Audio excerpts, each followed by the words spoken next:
my biggest challenge was walking into a CrossFit gym, not really knowing what CrossFit was, and having to kind of research it on my own and learn about it like one workout at a time. And I think one of the cool things about Level Method is it gives us a menu.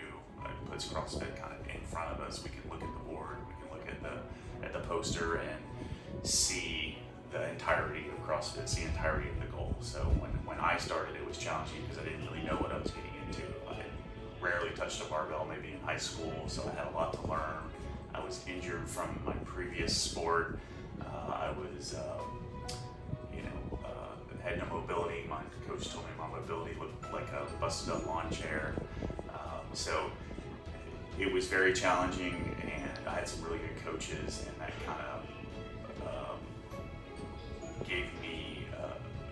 gave me a good foundation. I had been doing endurance sports, Ironman and ultramarathons and ocean marathons for about 10 years, and was really kind of broken down and injured and unhappy and bored with it, and I wanted something that was more compact and I didn't have to train 3 or 4 hours a day. And I knew that while I was doing these endurance sports, that part of the problem that I was having was that I wasn't strong and I wasn't weightlifting and I wasn't supporting myself.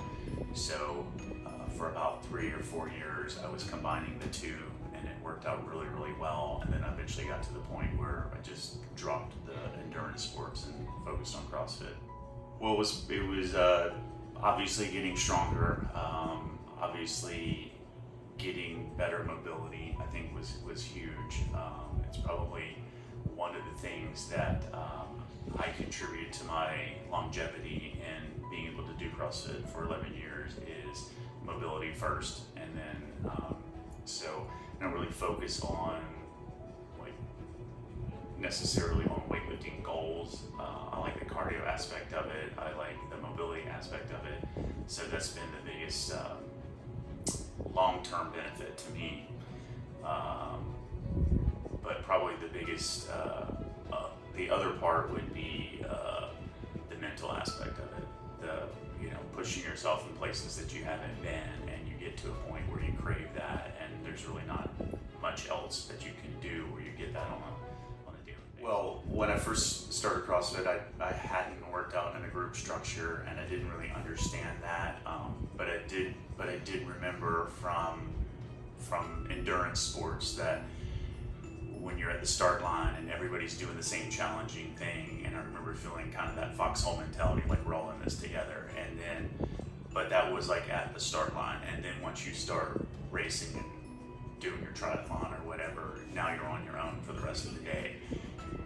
CrossFit's not like that. So you come in, you're with the group, everybody's working the same, whether it's a brand new person or somebody who's been doing it for a long time, or the strongest person, everybody ends up in the same place at the end of the workout. I started coaching because I saw myself really getting excited when the new person walked in the door, the brand new person who'd never done it, and they were scared and looking around like, what do I do? And I really connected to that person because I knew what it had given me. I think come in and meet the people and work with us and listen to the stories about where they've come from, and focus on the process and not worry about some long-term goal. Just come in consistently, trust the process, trust the coaches, trust the fact that everybody wants you here and everybody's going to support you, and just do it.